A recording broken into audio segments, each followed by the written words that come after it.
On Maruti Suzuki presents ESPN Cricinfo T20 Timeout. The Adelaide Oval all set to make its debut in what's going to be a packed schedule for the ground. They're going to see 7 games in a matter of a week or so, and it starts with Zimbabwe against Netherlands. Tom, Moody and Robin Uthappa, just for a quick comment on this. What can we expect from the Adelaide Oval, Tom, this time of year?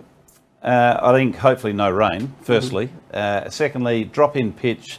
Generally a good batting surface, but again we'll see that sort of continuity of pace and bounce. So particularly early on, because with the number of games there in that week, I'd imagine there might be a little bit of grass left on early on in the first couple of games. There's an India-Bangladesh game later that day, Robbie, but as we talk about Zimbabwe, what a real chance of a semi-final spot had they got the job done against Bangladesh. They would go into this game still as favourites, and important for Zimbabwe to pick up as many points as they can, and what's a re-entry for them into the big stage of the World Cup? Oh yeah, absolutely. I think they've played some really good cricket of late. I think with Dave Horton there is their coach.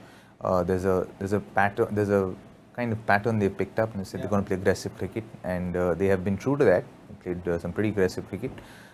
It's edged on being mindless sometimes, but they're in good stead, and I think they'd want to pick up these 2 points as well against the Netherlands. I mean, if you're Zimbabwe and you've beaten Pakistan, if you somehow lose to the Netherlands, it's almost like 1 step forward, 2 steps back, Tom. So I guess from the team's perspective, this is an important game too. Very much so. They'll be determined to maintain the momentum, and I suppose the popularity that they have gained over the recent weeks. I think we've really admired the way they've played, the way they've celebrated when they've won. But then again, on the other hand, Netherlands will be thinking, right, this is one that we can win, you know, so they'll be looking to get something out of the contest as well. All right, thank you very much, Robin Uthappa, Tom Moody. Let's not forget, Zimbabwe are far from out of it, even though they've got a tough and unlikely 2 points that'll go their way in a game against India. If they get the points here, you never quite know, at least they're still in contention. This is the first game at the Adelaide Oval on Wednesday in the T20 World Cup. And this was our preview with Tom and Robbie on Maruti Suzuki Presents ESPN Cricinfo T20 Timeout.